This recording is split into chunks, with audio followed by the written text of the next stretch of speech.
اور ماؤں کی کیا ذمہ داری ہے. جیسے ہم ذکر کر رہے تھے کہ آپ نے بچے کے ذہن کی سلیٹ پر پہلے خود تحریر کرنی ہے، بجائے اس کے کہ باقی لوگ کچھ تحریر کر دیں اور پھر آپ اسے مٹا کر کے لکھیں تو وہ نیٹنس نہیں آتی.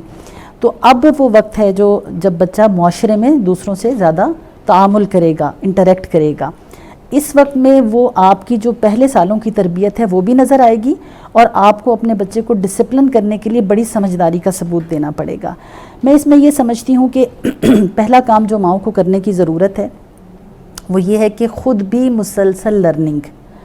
جو بچہ بڑھ رہا ہے، اگر ہم نے اپنے علم کو تازہ نہ کیا تو ہم اپنے بچے کی تربیت کو وقت کے مطابق نہیں کر سکیں گے. ہمیں حکم ہوا ہے تربو اولادکم غیر زمانکم، اپنے بچوں کو اپنے زمانے سے ہٹ کر کے پالو.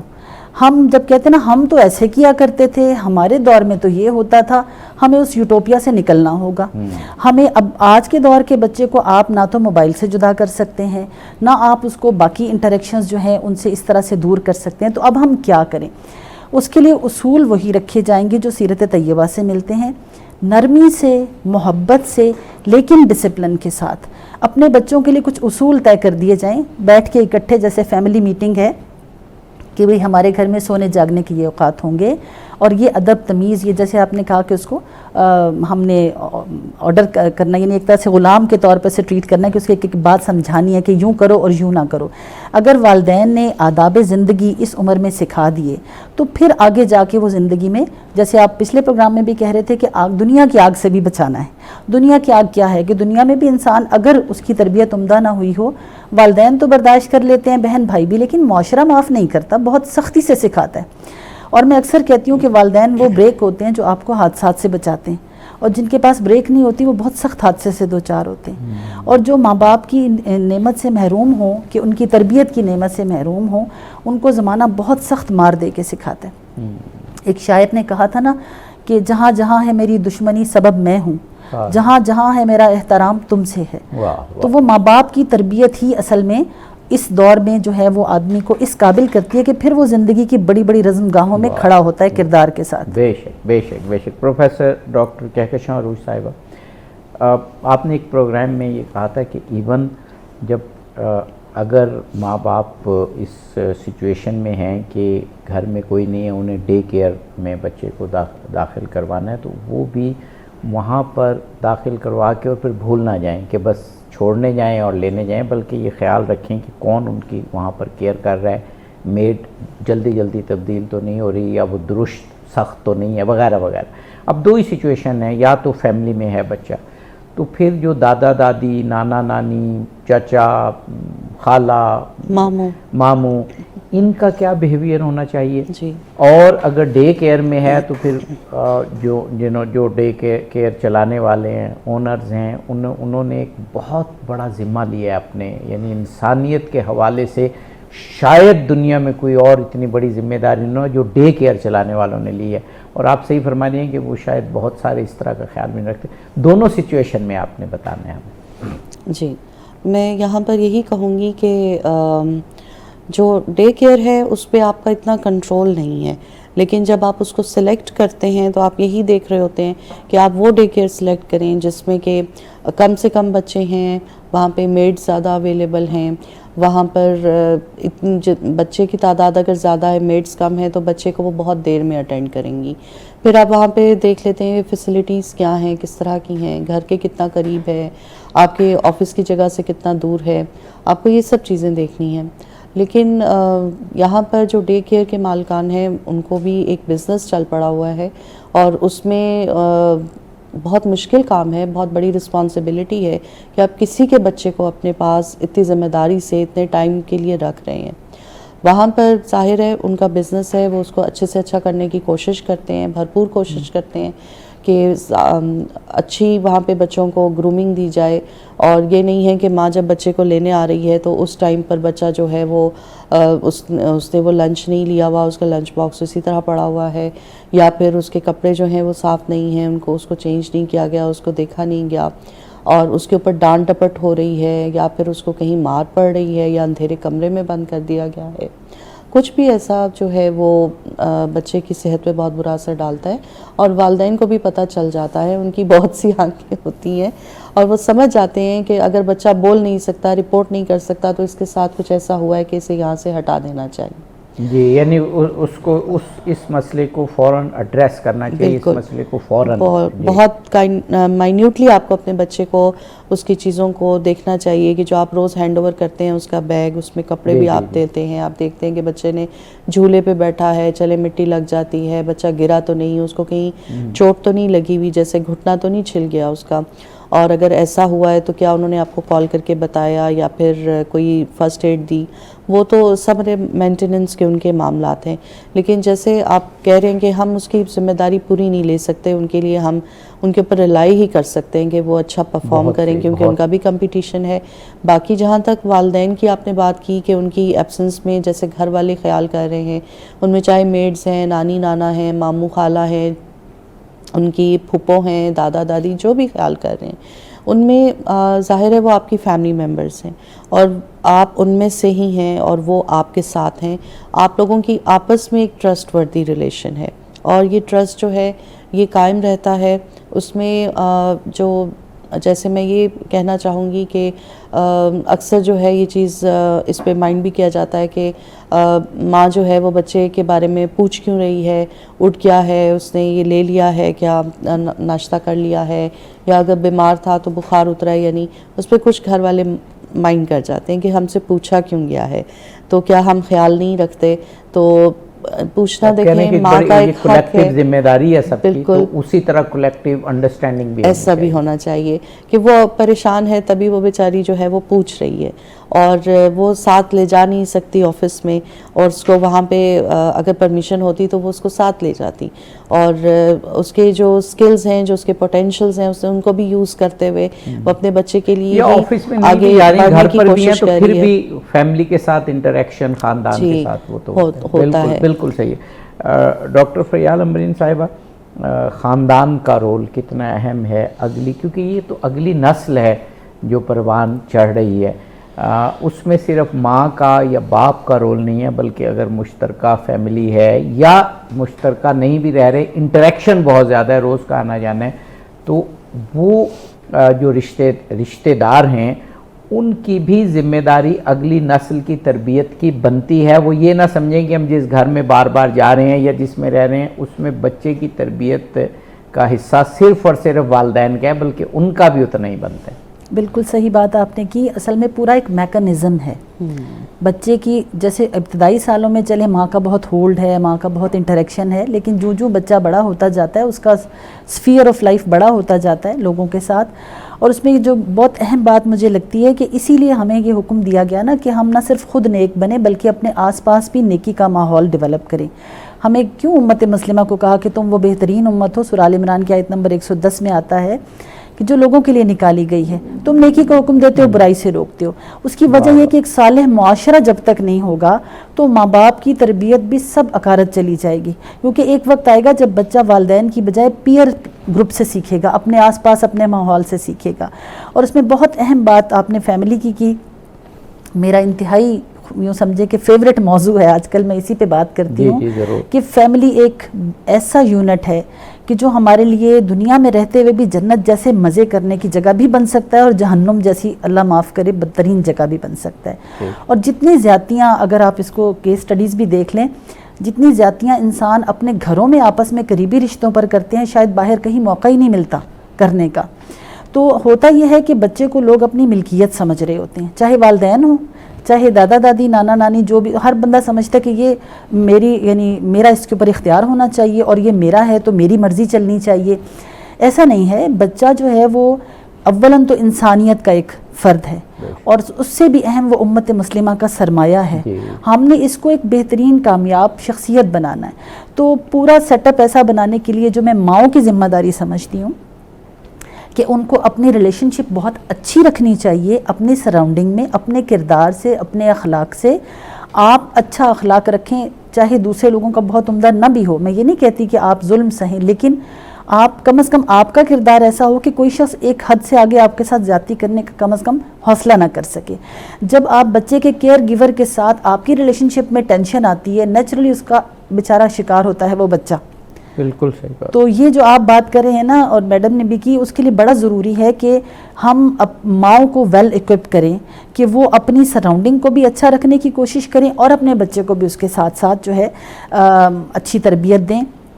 اور ایک بہت اہم بات کہ جتنے بھی فیملی ممبرز اس کی تربیت میں انوالو ہیں، ان کا بہت شکریہ بھی ادا کرنا، ان کے ساتھ تحفے تحائف کا تبادلہ، اس کو اکنالج کرنا. یہ بڑی اہم بات ہے کہ ماؤں اور والدین کے خاندان کے ساتھ اپنے رشتے جتنے اچھے ہوں گے، بچوں کی تربیت اتنی سہل اور پروڈکٹیو ہو جائے گی. ناظرین، بہت اہم موضوع ہے بچوں کی تربیت کے حوالے سے. ہمارے ساتھ رہیے. جلدی واپس پروگرام صبح درخشاں ایک مرتبہ پھر آپ کو خوش آمدید کہتے ہیں. بچوں کی تربیت میں خاندان کا، لوکیلٹی کا، درسگاہ کا، اسکول، کالج، یونیورسٹی کا کردار، اس پر گفتگو ہو رہی ہے اور ہمیں یاد دہانی ہو رہی ہے کہ ہم سب نے اگلی نسل کی تربیت میں حصہ لینا ہے، کیونکہ یہ ہم پر واجب ہے. ہم جس طرح بیہیو کریں گے اگلی نسل اسی طرح کی ہوگی. وہ صرف اگلی نسل سے شکوہ کرنا یہ خالی اہم نہیں ہے، بلکہ یہ تو بالکل ہی اہم نہیں ہے، اس اگلی نسل کی تربیت میں کردار ادا کرنا. ہمارے ساتھ پروفیسر ڈاکٹر فریال امرین صاحبہ اور پروفیسر ڈاکٹر کہکشاں عروج صاحبہ موجود ہیں. پروفیسر ڈاکٹر کہکشاں عروج صاحبہ، ایک سوال میں اب کر رہا ہوں جو بعض اوقات بعض لوگوں کے نزدیک تو یہ بڑا irrelevant ہو گیا ہے، لیکن میرا خیال ہے کہ بہت سے حصے ایسے ہیں جس میں ابھی بھی پرانی روایات قائم ہیں، لیکن اگر نہیں بھی ہیں تو ہمیں ان کو ری ڈسکور کرنا چاہیے. خاندان کی تو بات ہوئی، بچوں کی تربیت میں لوکیلٹی کا بھی بڑا ہاتھ ہوتا تھا. ہمیں یاد ہے کہ پرانے وقت یا کچھ تھوڑا سا ماضی قریب میں محلے والے، لوکیلٹی والے بچوں کا خیال رکھتے تھے، بچے کہاں بیٹھے ہیں، بچے کہاں اٹھے ہیں. کولیکٹیولی لوگوں کی بیٹھک ہوتی تھی، وہ ایک اون کرتے تھے بچوں کی. ابھی بھی ایسا ہے بہت سے علاقوں میں. ایک بات. دوسری بات، جو ہمارے ماڈرن شہر ہیں، بڑے شہر ہیں، وہاں پر بھی سوسائٹیز سیکٹرز کی اور اس کی موجود ہیں. جو لوکیلٹی ہے اس کا اگلی نسل کی تربیت میں آپ سمجھتے ہیں کیا سائیکولوجیکل کردار ہے اور کیا ذمہ داری بنتی ہے؟ آپ سے بھی پوچھیں گے اور اس کے بعد ڈاکٹر صاحبہ سے.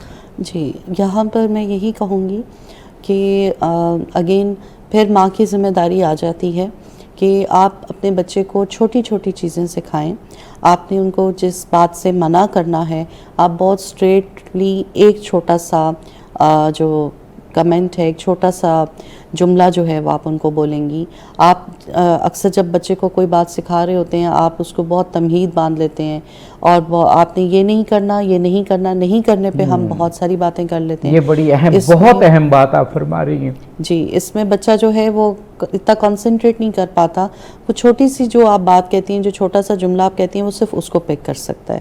تو اس میں جیسے ہم اسے بھیج رہے ہیں کہ وہ کھیلے باہر جا کر، ہم اسے منع کر رہے ہیں بھئی کپڑے گندے نہیں کرنے، چوٹ نہیں لگانا خود کو، تو ہم نے چھوٹی سی ایک آدھ بات آپ روز اس کو سکھائیں. جب ہم 5-6 باتیں اس کو اکٹھی انسٹرکشنز دے کے بھیجتے ہیں تو اس کے لیے مشکل ہوتا ہے ان سب کو سمجھنا. وہ ایک خیال ادھر سے جا رہا ہے، خیال ادھر سے جا رہا ہے، اس کو کچھ سمجھ نہیں آ رہی کہ کس کو فوکس کرنا ہے. اور اس میں جب بچہ جو ہے، ظاہر ہے اس کا دل چاہتا ہے کہ وہ باقی بچوں کے ساتھ کھیلے، ان کے ساتھ وہ انٹریکٹ کرے گا، تو یہاں پر وہ سیکھے گا کہ اس نے معاشرے کا ایک اچھا شہری کیسے بننا ہے. جیسے وہ سوشلائز کرنا سیکھے گا، گیو اینڈ ٹیک سیکھے گا، وہ شیئر کرنا سیکھے گا. یہاں پر آپ جیسے بچے کو کہیں گھمانے پھرانے لے کے جا رہے ہیں، آپ کہیں شاپنگ ایریا میں ہیں، آپ کے گھر میں گیسٹس آ رہے ہیں، یا آپ خود کہیں پر گیسٹ کے طور پر مدعو ہیں، آپ دیکھ رہے ہیں کہ بچہ باقی لوگوں سے کیسے انٹریکٹ کر رہا ہے. اکثر ہم کہتے ہیں کہ بچے جو ہوتے ہیں وہ ضد کر رہے ہوتے ہیں، وہ ہر چیز کو جب دوسرے بچے کے پاس دیکھتے ہیں کہتے ہیں یہ ہر چیز جو دوسرے بچے کے پاس ہے میرے پاس ہونی چاہیے، وہ اس کو لینے کی کوشش کرتے ہیں. یہاں پہ ہمارا رویہ بہت امپورٹنٹ ہوتا ہے کہ as a parent, as a mother, آپ کیسے بیہیو کر رہی ہیں، آپ اشارتاً بچے کو منع کر رہی ہیں اور آپ بچے کو کیسے ڈیل کر رہی ہیں. آپ کے چہرے پہ ہمیشہ مسکراہٹ رہنی چاہیے، آپ کے چہرے پہ ایک پلیزنٹنیس رہنی چاہیے. آپ بچے کو یہ ریئلائز کروائیں کہ آپ سمجھ رہی ہیں کہ اس کو یہ چیز چاہیے، لیکن آپ اس کو پھر سمجھائیں بیٹا یہ بھائی کی ہے. اس طرح سے جب آپ نے چھوٹا سا اس کو ایک جملہ بولا وہ سمجھ جائے گا. پھر آپ اس کو کہیں کہ ابھی ہم لیتے ہیں، اب تھوڑی دیر آپ لے لو، پھر ہم واپس کر دیں گے. اس طرح سے جب آپ ٹو دا پوائنٹ اسپیسیفک ہو کے بولتے ہیں تو بچہ اس کو پک کرتا ہے. جب آپ اسے اٹھ کے برا بھلا کہنا شروع کر دیتے ہیں، مارنا شروع کر دیتے ہیں، سنپ کرنا شروع کر دیتے ہیں، اور خاص طور پہ سب کے سامنے، اور خاص طور پہ جب آپ کرٹیسائز کرتے ہیں سب کے سامنے، تو یہ بات بے شک آپ گھر والوں کے، اس کے نانا نانی، ماموں خالہ پھوپھی کے سامنے بھی اگر کر رہے ہیں، اس کے بہن بھائیوں اور فادر کے موجودگی میں بھی کر رہے ہیں، تو وہ اس کے لیے بہت انسلٹنگ ہے. کیونکہ بچہ جو ہے اسے گلٹی ایک تو بہت فیل کرتا ہے، بہت شیمفل فیل کرتا ہے، اور یہی گلٹ اور شیم جو ہے یہ اس کو ایڈلٹ لائف میں بہت سارے پرابلمس کی طرف لے کے جاتا ہے. اس کو ولنریبل کر رہا ہے ابھی سے. آپ نے اس کو جو بھی سمجھانا ہے آپ اس کو اکیلے میں سمجھائیں اور پیار سے سمجھائیں. اس وقت سب کے سامنے آپ جو ہیں اس کو جو ہے صرف اشارتاً سمجھائیں، اور آپ اسے لاجیکلی سمجھائیں بیٹا یہ بھائی کا ہے. اور اگر وہ نہیں سمجھا تھوڑی دیر وقفہ لیں اور پھر آپ بتائیں کہ آپ کو جو ہے ابھی ہم لے کر دیں گے، آپ کا یہ والا ٹوائے ہے، آپ اس کے ساتھ کھیلو. اور پھر آپ اس کو شیئر کرنا سکھائیں کہ آپ بھائی کو دے دو، بھائی کا والا ٹوائے آپ لے لو، یا ابھی اس کا دل نہیں چاہ رہا آپ دوسرے ٹوائے سے اس وقت کھیل لو. اس طرح سے آپ نے اس کو آہستہ آہستہ ود ان بریکس آپ نے اس کو چیزیں سکھانے کی کوشش کی. سائیکالوجی کی پروفیسر آپ یہ سمجھتی ہیں کہ اگر اس طریقے سے بچوں کو ٹیکل کیا جائے تو ان کی ضد یا ان کی جو وشیز ہیں ان کو ہم پازیٹیو کی طرف لے جا سکتے ہیں؟ جی آپ یہ بالکل بالکل آپ گائیڈ کرتے جائیں، ساتھ ساتھ آپ ان کو چھوٹے چھوٹے ریوارڈز دیں. جیسے مدر کا آئی کانٹیکٹ، مدر کی اسمائل اس کے لیے بہت ایک ریوارڈ ہے. آپ بعد میں بچے کو سمجھائیں کہ اس وقت آپ نے میری بات مانی، مجھے بہت اچھا لگا. جیسے بات کرتے ہوئے آپ کہتے ہیں آپ اچھے بچے ہو نا، آپ ابھی بھائی کے ساتھ شیئر کرو. شیئرنگ از کیئرنگ آپ بچے کو سکھا رہے ہیں. اسکول میں بھی آپ بچے کو سکھا رہے ہیں، گھر میں بھی آپ بچے کو سکھاتے ہیں بیٹا آپ نے یہ کھانے کی چیز ہے، آپ سب مل کر کھا رہے ہیں. کوئی بچہ ہوتا ہے وہ دوسرے کا حصہ لینا چاہ رہا ہوتا ہے، آپ کہتے ہیں اچھا آپ کو زیادہ بھوک لگی ہے، چلو آپ کو اور مل جاتا ہے، آپ مجھے بتاؤ کہ آپ کو اور زیادہ چاہیے، آپ بھائی کا نہیں لوگے، بھائی کا واپس کر دو، یہ بھائی کا ہے، اچھا چلو مل کے آپ دونوں کھا لو، ایک پلیٹ میں کھا لو. اس طرح سے آپ ان کو شیئر کرنا بھی سکھا رہے ہیں. آپ ان کو چھوٹے چھوٹے لفظوں میں بہت ساری چیزیں سکھا رہے ہیں. وہاں پر آپ ان کو کینڈیز بھی دے رہے ہیں، ریوارڈ کے طور پر آپ ان کو انکریج بھی کر رہے ہیں ان کے پازیٹیو بیہیویئر کو. اس طرح سے بچہ جو ہے وہ سیکھ رہا ہے کہ what to do and what not to do. اور جب آپ ڈانٹ ڈپٹ سے بات کرتے ہیں چیخ چلا کر تو اس سے بچہ بالکل بھی نہیں سمجھتا ہے. واہ بہت خوب بہت خوب. پروفیسر ڈاکٹر فریال امبرین صاحبہ، میں ایک اسکالر کی بڑی زبردست بات پڑھ رہا تھا. یہ تو ہم ظاہر ہے تمام اساتذہ، پروفیسر، سائیکالوجی کے پروفیسر ہمیں بتاتے ہیں کہ بچوں کو بار بار نہ کرنا، یعنی انہیں کہنا یہ نہ کرو یہ نہ کرو، یہ ان کی شخصیت کو ڈیمیج کرتا ہے. اس اسکالر نے ایک بڑی خوبصورت بات لکھی کہ بچوں کو یہ سکھائیں کہ وہ مختار ہیں، اچھے اور برے کام میں وہ آزاد ہیں کہ وہ اچھا انتخاب کرتے ہیں برا. اور انہوں نے مثال یہ دی کہ جو اسلام ہے اور ڈیوائن ریلیجن ہے ان کے ہاں تو ایک بڑا اچھا سمجھانے کا وہ ہے کہ دیکھیں ہم ایک مختار خدا کو مانتے ہیں، ہم ایک ایسے اللہ کو، کریٹر کو مانتے ہیں جو ہر چیز کا مختار ہے، اور اس نے اپنی تمام کریچرز میں انسان کو خلیفہ بنایا ہے کہ اس کو یہ اختیار دیا ہے کہ اس کو اچھائی اور برائی کی تعلیم دے دی ہے. اب اس بچے کو ہم نے یہ ذمہ دار بنانا ہے کہ دیکھو تمہارے پاس اختیار ہے کہ تم اچھا کرو یا برا، لیکن انسان کے لیے بے فٹنگ اور شان یہ ہے کہ اچھے کا انتخاب کرے. بہترین بات اس لحاظ سے آپ نے یاد دلائی کہ انسان جو ہے اس کو ساری زندگی آپ بٹن دبا کر نہیں چلا سکتے، انسٹرکٹ کر کے کہ یہ نہ کرو اور یہ کرو. آپ اپنے بچے کو وہ شعور دے دیجئے کہ اس کو اچھے اور برے کی تمیز آ جائے. اس کے لیے میں یہ بات ابھی جب ویسینٹی کی بات ہو رہی تھی کہ ماحول اور اس سب کے لیے، تو مجھے ایسا محسوس ہوتا ہے کہ گویا کہ ہماری جو گھر سے باہر کی دنیا ہے وہ ایک دریا کی طرح کہہ لیجئے، اگر ہم سمندر نہ کہیں زیادہ نہیں ڈراتی، کہ جب اس میں تیرنے کے لیے آپ بچے کو اتارتے ہیں تو آپ پہلے بچے کو ویل اکوپ کرتے ہیں. ویل اکوپ کرنے کے لیے جو میرا یعنی مختصر سا علم ہے اس میں میں تو یہ سمجھتی ہوں کہ اپنے بچے کی بنیادیں اگر ہم درست اٹھا دیں تو وہ ایک مضبوط شخصیت، اس کے اوپر پھر اس کے پھل پھول لگتے رہتے ہیں. بنیاد کیا ہے کہ جو 3 بنیادی ایمانیات ہیں ہمارے، کہ اللہ رب العالمین کے ساتھ سب سے شدید محبت بھی اس کو ڈالیں. شروع میں بچے کو اللہ کو جو تعارف کرایا جاتا ہے نا سبحانہ و تعالیٰ، وہ ہم عموماً ٹھیک نہیں کرا پاتے. اللہ ناراض ہوگا، اللہ مارے گا، اللہ ڈانٹے گا. بھائی اللہ بچوں سے ناراض ہوتا ہی نہیں، اللہ کے مارنے ڈانٹنے کی تو بات ہی نہیں ہے. تو اللہ رب العالمین سے جوڑنا اور رسول اللہ صلی اللہ علیہ وسلم کی محبت کو ان کی پور پور، ان کی نس نس میں اتارنا، یہ ماں کا کام ہے اور وہ کر سکتی ہے. اور پھر اکاؤنٹیبلٹی کا احساس، یہ کہ بیٹا جو ہم کرتے ہیں نا اس کا رزلٹ ہمیں ملنا ہی ملنا ہے. اب جیسے میں یہ سمجھتی ہوں کہ جب ننھے بچے کے ساتھ بھی بالکل ابتدائی سالوں میں بھی ماؤں کے لیے یہ ممکن ہے کہ اپنے بچوں کے ساتھ جو ہم کہہ رہے تھے نا کہ بات کریں، تو وہ کیا باتیں کرتی ہیں، گانے مت سنائیں ان کو، اور ادھر ادھر کی فضول کی باتیں کرنے کی بجائے علمی گفتگو. آپ مت سمجھیں کہ بچہ چھوٹا ہے، وہی بات کہ بچہ پورا اندر سے مکمل انسان ہے. اب ننھے بچے کو آپ کپڑے بدلاتے ہیں، آپ اسے کہیے کہ پیارے نبی صلی اللہ علیہ وسلم کی طرح پہلے دایاں بازو پہنیں گے پھر بایاں بازو پہنیں گے.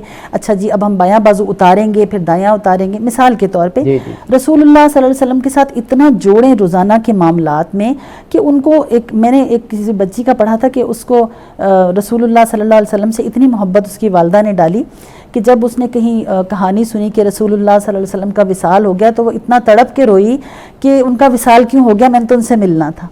تو یعنی بنیادیں وہ اٹھائیں، تو اس کے بعد جب وہ معاشرے میں لوگوں سے معاملہ کریں گے تو یقیناً پھر وہ جو اخلاقیات ہمیں ہمارا دین سکھاتا ہے اس میں بہت اہم بات، جیسے میڈم نے کہا چھوٹی چھوٹی باتیں، بچوں کو بڑے جملے نہیں.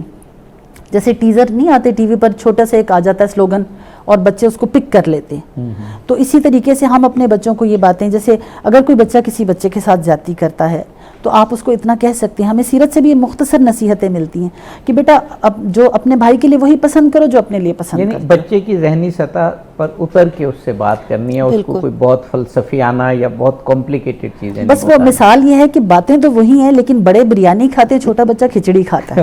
اس کے لیول پر چھوٹی سی بات اس میں میں یہ کہنا چاہتی ہوں کہ ماؤں کی جب کمیونٹی کے حوالے سے خاص طور پہ مجھے لگتا ہے کہ ماؤں کی بانڈنگ، بلکہ باپوں کی بھی، جب بچے بڑے ہو رہے ہوتے ہیں اتنی اچھی ہونی چاہیے کہ ہم اپنے بچوں کو یہ حوصلہ دیں کہ بات کتنی ہی بری ہے ماں باپ سے شیئر کر لو، غلطی کتنی ہی بڑی ہے ماں باپ کو ضرور بتا دو. ہمارے ہاں بڑا مشکل یہ ہو گیا معاملہ کہ بچے بعض اوقات بہت بڑے بڑے ٹریپس میں اس لیے آ جاتے ہیں کہ وہ والدین سے کمیونیکیٹ کرنے کا حوصلہ نہیں کر پاتے. تو یہ رسول اللہ صلی اللہ علیہ وسلم کی سیرت سے ہمیں یہ ملتا ہے کہ بات کتنی بھی قبیح ہو، اگر آپ کے سامنے آئی تو آپ نے کبھی غصہ نہیں کیا، کبھی اگلے مطلب کہنے والے نوجوان کو جس نے آ کے آپ سے زنا کی اجازت طلب کی تھی آپ نے تو اس کو شرمندہ نہیں کیا، آپ نے اسے بڑی محبت سے پاس بٹھایا اور اسے کہا کہ بھئی یہ بات تو کسی کو بھی پسند نہیں ہے تو تم بھی اس سے بچو. تو یہ والدین کو میں خاص طور پہ میسج دینا چاہتی ہوں، بڑھتی عمر کے بچوں کے والدین کو، کہ آپ کی جتنی اچھی کمیونیکیشن ہے نا کہ آپ سنیں ان کو اور پھر ان کو غصہ مت کریں. آپ سب، میں سمجھتی ہوں کہ بے شک کلینکل سائیکالوجی والے تو کہتے ہیں کہ مائیں اور باپ کاؤنسلنگ نہیں کر سکتے، لیکن میری اپنی جو فیلنگ ہے کہ ماں باپ سے اچھا کاؤنسلر کوئی اس لیے نہیں ہو سکتا کہ جتنا ہم اپنے بچے کو جانتے ہیں اگر ہم سکل سیکھیں تو ہم بہت اچھے سے ان کو سکھا سکتے ہیں. جی بہت خوب. ڈاکٹر صاحبہ آپ نے ڈے کیئر کے حوالے سے بڑی اچھی گائیڈنس دی. اب آپ سائیکالوجی کی بھی ماہر ہیں اور استاد بھی ہیں، تو آپ سے بہتر تو کوئی مشورہ دینے والا نہیں ہوگا. بچے کا ارلی اسکول جب انتخاب کریں تو کیا فیکٹر ذہن میں رکھنے چاہیے؟ بچے کے اسکول میں آپ یہ دیکھیں کہ ایک تو ٹریولنگ ڈسٹینس کم ہو، اچھا، اور وہاں پر جو کلاس میں بچے ہیں وہ کم ہوں تاکہ آپ کے بچے کو زیادہ توجہ مل سکے. اور آپ نے جو ہے آپ اسکول کی ریپوٹیشن بھی آپ دیکھتے ہیں، آپ اسکول میں وزٹ بھی کرتے ہیں، وہاں کے ٹیچرز، وہاں کے پرنسپل سے بھی ملتے ہیں، وہاں کے پلے ایریا کو بھی آپ دیکھیں کہ وہ کتنا اسٹیبلشڈ ہے، کس طرح سے ہے، اور کریکولم جو ہے وہ بچوں کو کیا پڑھا رہے ہیں، یہ بہت امپورٹنٹ ہے. جیسے کہ آپ دیکھیں کہ ہماری سوسائٹی میں بہت ویرائٹی آتی جا رہی ہے اس طرح سے کہ پہلے جو ہے ہمارے پاس کچھ ایک لمیٹڈ اسکولز ہوا کرتے تھے اور اس میں بچوں کی ذہنی جسمانی تربیت پہ بہت فوکس کیا جاتا تھا. اس کو دنیا کا علم بھی سکھایا جاتا تھا، دین کا علم بھی سکھایا جاتا تھا. لیکن وقت گزرنے کے ساتھ ساتھ اب اس طرح کے جیسے جو سسٹمز ہیں کہ جہاں پر بچے کو بہت زیادہ پوئم سکھائی جا رہی ہیں، اس کو لیرکس سکھائی جا رہی ہیں، میوزک سکھائی جا رہی ہے، لیکن اس میں اس کی جو تربیت ہے وہ اس کا فقدان نظر آتا ہے. آپ کو نظر آتا ہے کہ اس میں اس کی دینی تعلیم جو ہے وہ کہیں بہت پیچھے رہ گئی ہے. یعنی جیسے جو تربیتی حوالے سے جی وہ بہت پیچھے رہ گئی ہے. آپ بچے کو وہاں سکولز میں مینرز تو سکھائے جاتے ہیں, اس پہ اس کو مارکس بھی ملتے ہیں کہ اس کی ہائیجین مینٹین ہے, یہ کس طرح سے باقی بچوں کے ساتھ انٹریکٹ کرتا ہے, وارمتھ فیلنگز شو کرتا ہے, اس کی فرینڈشپس ہیں, لیڈرشپ رول پلے کرتا ہے, ان چیزوں پہ فوکس کرتے ہیں اسکول والے. لیکن جیسے being citizen of a Muslim country, ہمیں یہ بھی دیکھنا چاہیے کہ وہ بچے کو جو اسلامیات پڑھاتے ہیں وہ بچہ جو ہے وہ اس کو اس طرح پک نہیں کر پاتا, جیسے وہ اس کو زیادہ فوکس نہیں کرتے ہیں. اور یا بچے کی نفسیات کو دیکھ کر یا اس کو دیکھ کر وہ جس کو کہیں اپروچ وہ نہیں ہوتی. اور اس میں جو زیادہ یعنی میں جو آپ کی بات سے میں نے عکس کیا ہے کہ جب اسکول کا انتخاب کریں وہاں کوریکولم اور تعلیم کا معیار بھی دیکھیں, لیکن ان کا وے آف کریکٹر بلڈنگ بھی دیکھیں. بالکل, یہ بہت امپورٹنٹ ہے. جیسے کہ ہم جب سکولز میں جا رہے ہوتے ہیں تو ہم دیکھ رہے ہوتے ہیں کہ اچھا یہاں پر تو بچے بڑے آرام سے جو ہے گیٹ کراس کر کے باہر جا رہے ہیں, جیسے بڑے بچوں کو ہم دیکھتے ہیں, مانٹیسری کے بچوں کو چھوڑ دیں اگر کہ یہ تو آنے جانے پہ کوئی پابندی نہیں ہے, یہ بچہ تو آرام سے نکل کے جا سکتا ہے کہیں پہ بھی, اور اس پہ یہ بچہ اسموکنگ بھی کر رہا ہے تو یہاں پر اس چیز کو بھی مانیٹر نہیں کیا جا رہا. یہ بڑی اہم باتیں آپ فرما رہی ہیں, اس کو ہم کنٹینیو کریں گے. ہم ایک وقفہ لینا ہے, وقفے کے بعد انشاءاللہ جی وقفے کے بعد آپ کی گفتگو کو یہیں سے متصل کریں گے. ناظرین ہمارے ساتھ رہیے. سائیکالوجی کے پروفیسر اور ماہر تربیت و تعلیم بہترین گائیڈنس ہمیں تربیت کے حوالے سے پرووائڈ کر رہے ہیں. ہمارے ساتھ رہیے. ہم جلدی پروگرام میں ایک مرتبہ پھر آپ کا خیر مقدم کرتے ہیں. پروگرام صبح درخشاں, آپ کی صبح کو مزید درخشاں بنانے کے لیے ہم حاضر ہوتے ہیں خوبصورت موضوعات کے ساتھ, اور آج تو موضوع ہے ہی تربیت کے حوالے سے. پروفیسر ڈاکٹر فریال امرین ہمارے ساتھ موجود ہیں, پروفیسر ڈاکٹر کہکشاں عروش صاحبہ ہمارے ساتھ موجود ہیں. وقفے سے قبل ڈاکٹر صاحب میں نے اسکول کے انتخاب سے والے سوال کیا تھا, آپ نے بڑی اہم ٹپس دی, لیکن آپ بات مکمل کرنا چاہ رہی ہیں. جی بہت شکریہ. میں یہ کہنا چاہ رہی تھی کہ ہمارے اسکولس میں ٹیچرز نو ڈاؤٹ بہت اچھی بچوں کو گرومنگ بھی دینے کی کوشش کرتے ہیں, ان کے ٹریننگ کورسز بھی ہوتے ہیں, وہ بچوں کو ٹرین بھی کر رہے ہوتے ہیں. لیکن میں یہاں پر آپ کے پروگرام کے توسط سے اس طرف توجہ دلانا چاہوں گی کہ اسکولز میں سائیکالوجسٹ کا ہونا بہت ضروری ہے, اور صرف ایک سائیکالوجسٹ نہیں, اگر آپ کے پاس ٹیم آف سائیکالوجسٹ ہے تو وہ بہت ضروری ہے, تاکہ ارلی لائف سے ہی آپ بچے کو آئیڈینٹیفائی کرنا شروع کر دیں. ہمارے اسکولز میں جو شعبہ سب سے زیادہ اگنورڈ ہے وہ یہی ہے, کوئی تصور ہی نہیں ہے. جی اس میں یہ ہے کہ جو سائیکالوجسٹ ہیں وہ بچے کو ڈیلی مانیٹرنگ کر سکتے ہیں, وہ وہاں پر اس کو آبزرو کر سکتے ہیں, اور جو بھی اس کے کوئی پرابلمس ہیں وہاں پہ پیرنٹس کو انوالو کر سکتے ہیں, ٹیچرز کو انوالو کر سکتے ہیں. اور کیونکہ یہ چیزیں جو ہیں جتنا جلدی آئیڈینٹیفائی ہو جائیں, جتنا جلدی ٹریٹ ہو جائیں, یہ اتنی جلدی ریکوری کی سٹیج پر آپ جا سکتے ہیں. اور ہم مطلب جیسے دیکھیں جو اچھے سکولز ہیں وہاں پہ سائیکالوجسٹ ہائر کیے جا رہے ہیں, لیکن ان کا نمبر کم ہے سکولز کا بھی, اور سائیکالوجسٹ اگر ایک ہے تو اس کے لیے بہت مشکل ہے ایک بڑی پاپولیشن کو ایڈریس کرنا. تو وہاں پہ ایک سے زیادہ سائیکالوجسٹ ہونے چاہیے. میں ایسے کنٹریز کو جانتا ہوں کہ بلکہ میں نے وزٹ بھی کیا ہے کہ جہاں ہر کلاس کے لیے اگر ایک سائیکالوجسٹ نہ ہو, ہر کلاس کے لیے ایک سے بھی زیادہ ہونا چاہیے, تو وہ یعنی الگ اساتذہ کے علاوہ, یعنی اگر وہ لیٹ سے 6 سے 12ویں تک سکول ہے, 6 کلاسز ہیں, تو اگر 6 سائیکالوجسٹ نہیں ہیں اور وہ بھی بچوں سے ریلیٹڈ, تو وہ سکول کھولنے کی اجازت ہی نہیں دیتے. ایسا ہی ہونا چاہیے, کیونکہ یہاں پہ بہت امپورٹنٹ رول ہے. آپ کے پاس پوری کلاس میں اتنے ساری اسٹرینتھ ہے, اور ہر بچے کو جب آپ نے مانیٹر کرنا ہے, آپ نے اس کو دیکھنا ہے کہ اس کی عادتیں کیسے چینج ہو رہی ہیں, اس میں کس طرح کی جو ہے ایموشنل اپس اینڈ ڈاؤنز ہو رہے ہیں, اس میں کس طرح کی فرسٹریشنز آ رہی ہیں, کس طرح سے اپنی کسی کانفلکٹ کو ریزالو کرنے پہ لگا ہوا ہے لیکن اس کا اظہار نہیں کر پاتا. بچہ جو ہے کلاس میں خاموش ہو جاتا ہے, ایکسپریشن نہیں دے پاتا ہے. ایک اچھا بچہ پرفارم کرتے کرتے ڈکلائن کی طرف جانا شروع کر دیتا ہے. اینگر آؤٹ برسٹس ہو جاتے ہیں. اساتذہ کے ساتھ جو ہے وہ ان کی بات کو پک نہیں کر پا رہا, اپنے ساتھی طلباء کے ساتھ جو ہے وہ گیم پیریڈ میں کھیل نہیں پا رہا ہے. تو کیا پرابلمس ہیں, ہمیں کس طرح سے اس کی فیملی کو انوالو کرنا ہے.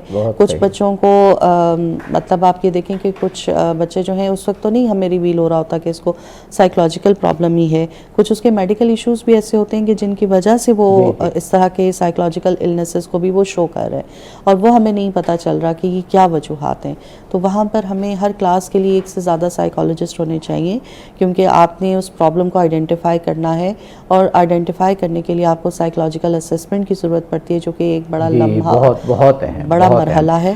جی ڈاکٹر فریال امرین صاحبہ, اساتذہ کے کردار پہ اب ہم اس سیشن میں بات کر رہے ہیں. مجھے ڈاکٹر صاحبہ کی بات سے بات یاد ہے کہ کچھ ایسے حقائق بھی ہیں جنہیں ہمیں مد نظر رکھنا ہے. اب ہمارے ملک میں اس طریقے سے ابھی فوری طور پر شاید ممکن نہ ہو کہ ہر کلاس کے لیے ایک سائیکولوجسٹ ہونا تو چاہیے, لیکن پھر اساتذہ اپنی ایفرٹ کے ساتھ ایک استاد کے ساتھ ساتھ وہ بچے کی جو کمیاں ہیں اور جو اس کے پرابلمز ہیں ان کو بھی دیکھیں اور وہ کردار ادا کریں کہ جو ایک سائیکولوجسٹ ادا کرتا ہے. اس کے علاوہ اب آپ دونوں شخصیات سے جو ریمیننگ ٹائم ہے کہ اساتذہ کا کردار بچوں کی تربیت میں, تعلیم میں تو ہمیں کلیئر ہوتا ہے کہ استاد نے بایولوجی پڑھانی ہے تو اس نے کیسے بایولوجی کے کانسیپٹ دینے ہیں, کسی نے میتھس پڑھانا ہے تو اس نے کیسے دینے, لیکن کریکٹر بلڈنگ میں اور اس تعلیم کو صحیح طرح ایبزارب کرنے میں, اسے اپنی شخصیت کا حصہ بنانے میں اساتذہ کا کیا کردار ہے؟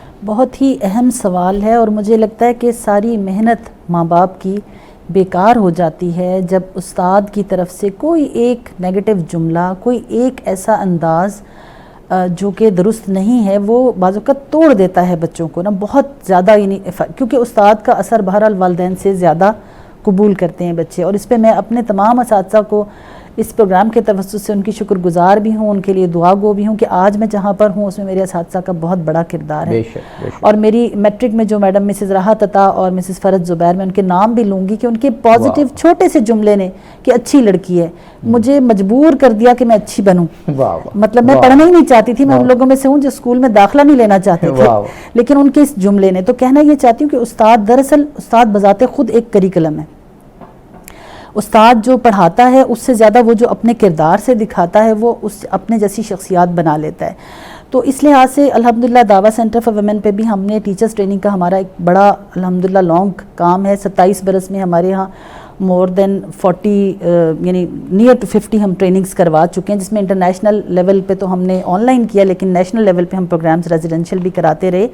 تو ہماری پوری جو یعنی اس کے اوپر میری جو ریسرچ ہے وہ یہ کہ ایک استاد کی ہولسٹیکل گروتھ ہونی چاہیے, جس میں اس کو سائیکولوجی کے حوالے سے بھی ٹریننگ دینی چاہیے. جیسے آپ کہہ رہے ہیں جب تک ہمارے پاس کلینکل سائیکولوجسٹ نہیں ہیں تو ٹیچرز ٹریننگ بہت ضروری ہے. اور استاد کو میں سمجھتی ہوں کہ ہمارے ہاں جو ایک کلچر ہے نا کہ کچھ نہیں کر سکتے تو ٹیچنگ کر لو, اس کی بجائے اس کو ایک پروفیٹک پروفیشن سمجھ کر کے بہت شعور کے ساتھ آنا چاہیے. میں تو کہتا ہوں یہ پیغمبرانہ کام ہے استاد ہونا. بالکل ایسا ہی, جو یہ ذمہ داری اٹھا سکے وہ اس پروفیشن میں ایسا ہی ہے. وہ یہ قدم قدم بلائیں یہ سواد کوئے جانا, وہ یہیں سے لوٹ جائیں جنہیں زندگی ہو پیاری. یہ ممکن نہیں ہے کہ آپ استاد ہوں اور آپ, میں کسی کی بات نہیں کرتی, یقین جانے کہ اللہ کے حضور اگر استاد اپنے آپ کو جواب دہ سمجھ لے تو وہ کبھی بچوں کے پیپرز کو ایسے گٹ سے ناپنا جو ہمارے ہاں مشہور تھا, یا یہ کہ نیگلیجنس, یعنی ایک ایک بچے کے لیے ہم جواب دہ ہیں. تو اس میں ہر بچے کو اگر ہم اپنا بچہ سمجھتے ہوئے اس پر نظر بھی رکھیں, خاص طور پہ چھوٹی کلاسز میں استاد کی ذمہ داری زیادہ بڑی ہوتی ہے. اور آپ یہ دیکھیں گے کہ باہر کے ملکوں میں چھوٹی کلاسز میں وہ ہائیلی کوالیفائڈ لوگوں کو ہائر کرتے ہیں. ہم کہتے ہیں جس نے 8ویں پاس کر لی وہ پڑھا سکتا ہے. تو ٹیچرز کو بہت اچھا, یعنی اس لحاظ سے ان کی ذمہ داری مجھے لگتا ہے کہ والدین کے بعد سب سے زیادہ ذمہ دار اساتذہ ہیں کسی قوم کے لیے. شیخ مکتب ہے ایک عمارت گر, اس کی صنعت ہے نوع انسانی. واہ واہ, بہت بہت صحیح, بہت صحیح. ڈاکٹر صاحبہ آپ بھی ارلی بچوں کے استاد, ہائی اسکول کے استاد, پھر یونیورسٹی کے استاد. اب یونیورسٹی کے اساتذہ کی ایک ایکسٹرا ذمہ داری یہ بھی بن جاتی ہے کہ اب بچہ پریکٹیکل لائف میں جانے لگا ہے. یعنی پہلے تو والدین نے اس کو مستقبل کے لیے تیار کرنا ہے, ہائی اسکول کے اساتذہ نے مستقبل کے لیے تیار کرنا ہے. گو یہ تمام موضوعات بڑے اہم ہیں اور الگ الگ پروگرام کا تقاضا کرتے ہیں, لیکن ہم چاہتے ہیں کہ پریلیمنری طور پہ ایک کلی بات ہو جائے. تو یونیورسٹی کے جو اساتذہ ہیں وہ اس لیے بہت اہم ہیں کہ اب ایک جو پروڈکٹ ان کے پاس آیا اس کو انہوں نے ریفائن کیا, اب وہ پریکٹیکل لائف میں جا رہا ہے, تو ان کا جو رول ہے وہ ایک ٹرانزٹ جس کو کہتے ہیں بن گیا ہے کہ اب اس نے پرانی بھی تربیت کو اپنی بھی تربیت کرنی ہے اور اب بچے کو پریکٹیکل لائف میں داخل کرنا ہے. جی آپ نے بہت خوبصورت سوال پوچھا، اور اس کے لیے میں یہی کہنا چاہوں گی کہ پچھلے دنوں ایک پروجیکٹ چل رہا تھا HEC کا، اس میں مجھے تھوڑا سا موقع ملا، اس میں میں ایز اے ٹرینر گئی، جہاں پر میری یونیورسٹی اساتذہ تھے اور کالج کے اساتذہ تھے، ان سے ڈفرینٹ مراحل پہ میری گفتگو ہوتی رہی، اور وہاں پہ میں ایز اے ٹرینر گئی ٹیچرز ایز کونسلرز، اور یہ اس میں ہم نے ان کو ٹریننگ کی کوشش کی کہ جو ہے ایک چھوٹے سے ٹائم پیریڈ میں، جیسے جو کالج کے اساتذہ تھے ان کا یہ تھا کہ ہمارا پیریڈ بہت شارٹ ہوتا ہے، اور جو یونیورسٹی کے اساتذہ تھے وہ یہ کہہ رہے تھے کہ ہمارے پاس بچہ جو ہے وہ ٹرین ہو کے آ چکا ہوا ہے، اب ہمارے پاس بہت کم مارجن ہے کہ بچے کو ہم جو ہے گریجولی کسی سائٹ پہ لے کے جائیں. لیکن میں یہاں پر ایز اے سائیکالوجسٹ یہی کہنا چاہوں گی کہ ہمارے پاس مارجن ہے. آپ کی کہیں بھی چھوٹا سا ایک جملہ، ایک چھوٹا سا جیسچر، آپ کا ایک چھوٹا سا کمنٹ، آپ کی مارکنگ کا ایک چھوٹا سا پہلو بچے کے پورے کیریئر کو، اس کے پورے فیوچر کو یا تباہ کر دے گا یا پھر اس کو سنوار دے گا. تو اس کے لیے ہماری بہت بڑی ذمہ داری ہے. اگر ہم اس ذمہ داری کو نہیں پورا کرتے، ہم بغیر سوچے سمجھے اپنی اگنورنس میں کسی بھی بچے کے ساتھ کچھ بھی ایسا گفتگو کر لیتے ہیں، کچھ بھی ایسے مارکنگ میں اس کے ایفیکٹ لے آتے ہیں، تو یہ مناسب نہیں ہے. ہمارے لیے ہر بچہ بہت امپورٹنٹ ہونا چاہیے، اور ہمیں دیکھنا چاہیے کہ بچہ کلاس میں کیسے پرفارم کر رہا ہے، ریگولر ہے یا نہیں ہے، اور اگر ریٹن اس میں اگر وہ پرفارم نہیں کر پا رہا تو اس کی کیا وجوہات ہیں. اور اس میں یہ کہوں گی کہ ہمیں بینگ اے ٹیچر بھی ہمارے قول و فعل میں تضاد نہیں ہونا چاہیے کہ جو ہم پریکٹیکلی کر رہے ہیں اور جو ہم بچوں کے ساتھ کر رہے ہیں. یعنی کہ وہاں پہ تو میں انہیں سمجھاؤں کہ جی میں بہت کوئی اچھی سائیکالوجسٹ ہوں، لیکن جب وہ میرے پاس آئیں ٹریننگ کے لیے اور وہ دیکھیں کہ میں اپنے کلائنٹس کو بار بار آگے کا ٹائم دے رہی ہوں اور میں پرٹیکولر نہیں ہوں اپنے ٹائمنگز کے حوالے سے، تو یہاں پر آپ کے لیے جو ہے بینگ اے ٹیچر اسٹوڈنٹ کے لیے ساتھ آپ کی ایمپتھی بہت ضروری ہے، انکنڈیشنل پازیٹیو ریگارڈ بہت ضروری ہے. آپ بچے کو یہ مت دیکھیں کہ یہ آپ کے ساتھ کس طریقے سے بات کر رہے ہیں، اوبیڈینٹلی بات کر رہے ہیں، آپ کو رسپیکٹ نہیں دے رہے، لیکن آپ ٹیچر ہیں. کیونکہ یونیورسٹی میں یہ پرابلمس آپ ٹیچر ہیں اور گرون اپ بچے ہوتے ہیں، اور وہ پھر جیسے ٹیچر چاہتے ہیں بعض اوقات ایسے بیہیو نہیں کرتے، تو ٹیچر کو پھر اس طرح سے ایکٹ کرنا ہے کہ بچے ایک صحیح پاتھ پر آ سکیں. جی آپ بچوں کے لیے رول ماڈل ہیں، اور آپ ان کے لیے مینٹور ہیں، آپ نے انہیں فیسیلیٹیٹ کرنا ہے، انہیں گائیڈ کرنا ہے، اور پورے انصاف کے ساتھ آپ ان کو ایک اچھے رویے میں، ایک اچھے طریقے سے چیز اگر سمجھاتے ہیں تو یہ چیز جو ہے آپ کے لیے صدقہ جاریہ کا باعث بن جاتی ہے. بے شک. ڈاکٹر فریال امرین صاحب، ہمارے پاس 3.5 منٹ ہیں. وہ جو رسول اللہ نے کہا تھا اور ویسٹ نے اب دریافت کیا پچھلی صدی میں کہ مہد سے لحد تک، یعنی گہوارے سے قبر تک علم حاصل کرو. اب یہ قبر تک علم کا مطلب ہے کہ یہ پوری زندگی سیکھنا ہے، اور اب ترقی یافتہ ممالک نے تو اب یہ چیز دریافت کی کہ جہاں پر آپ نے سیکھنا چھوڑ دیا سمجھے موت واقع ہو گئی. تو اساتذہ کو اپنے اپنے سبجیکٹس کے علاوہ یہ جو تربیت والا پہلو ہے اس پہ بھی مسلسل پڑھتے رہنا چاہیے، یا مسلسل ٹریننگ حاصل کرتے رہنا چاہیے کہ بچے کی سائیکلوجیکل نیڈز، نوجوان لڑکے کی سائیکلوجیکل نیڈز اور تربیت کی نیڈز، اس کو بھی اساتذہ ہی نے ادا کرنا ہے. آپ کی بات بڑی اہم ہے، اور میں اس وقت پھر یہی سوچ رہی تھی کہ ہمارا ایک معاشرتی ایک مزاج یہ ہے کہ ہم نہ بچہ ہی کہتے ہیں، میرے بچے کی شادی ہے، میری بچی کی شادی ہے، حالانکہ نہ بچے کی شادی ہوتی ہے نہ بچی کی. تو ہم نہ ان کی جو ایک، اور آپ یہ دیکھیں گے کہ خاص طور پہ لڑکے وہ اپنے آپ کو بڑا پسند کرتے ہیں گنوانا کہ مجھے بڑا تسلیم کیا جائے، عمر بھی کوشش کرتے ہیں 2 سال زیادہ ہی بتائیں. تو اس لحاظ سے میں سمجھتی ہوں کہ ایک تو ہمیں نا ان کو ریکگنیشن دینا چاہیے جب ہم تربیت کی بات کرتے ہیں نا، اساتذہ کے کردار، اس لحاظ سے کہ اب آج کے دور میں والدین کی طرف سے بھی ہمیں بہت زیادہ نظر آتا ہے کہ اپنی تربیت کی ذمہ داریوں سے غفلت ہے، خاص طور پہ جو ہم میڈیا کی وجہ سے کہہ رہے ہیں، سوشل میڈیا. تو اس میں استاد کو جو اپنی تربیت پہ کام کرنا ہے وہ تو ہے، میں بالکل آپ سے ایگری کرتی ہوں، لیکن میں یہ بات جانتی ہوں کہ اگر والدین کی طرف سے نہیں ہو سکا نا تو کوئی بات نہیں. اب استاد کے پاس یہ موقع ہے کہ وہ اپنے ہر طالب علم کو مقصد زندگی سے نہ صرف باخبر کرے بلکہ اس کے لیے اس کو ایک یوں سمجھے کہ فریم ورک دے اس کو راستہ دکھائے. استاد تو راستہ دکھانے والا ہے نا. اب اس میں میں آپ کو یہ ذکر کرنا چاہ رہی تھی کہ ابھی ہم نے چکوال میں ایک پیارے سے بیٹے کی خودکشی کی جب بات سنی, بہت دل کو تکلیف ہوئی اس بات پہ کہ اے لیولز کا اسٹوڈنٹ تھا, لیکن جو اس کا ہمیں سامنے آیا, اس کی تفصیلات جب سامنے آئی تو پتہ چلا کہ اس کے سامنے کوئی مقصد زندگی واضح نہیں تھا. اس نے کہا ہر چیز ایلوژن ہے, کیا فائدہ ہے جینے کا, تو موت ہی تو اس لیے مجھے اس سے پہلے ویسٹ میں بہت ہوتا تھا, اب ہمارے ہاں آئی واز شاکڈ. اب میں آپ کو سچ بات بتاؤں, میں سمجھتی ہوں کہ اس بچے کی اس اللہ تعالیٰ اس سے درگزر کا معاملہ کرے. اس کیفیت میں والدین کے ساتھ ساتھ اساتذہ کا بھی کردار ہے.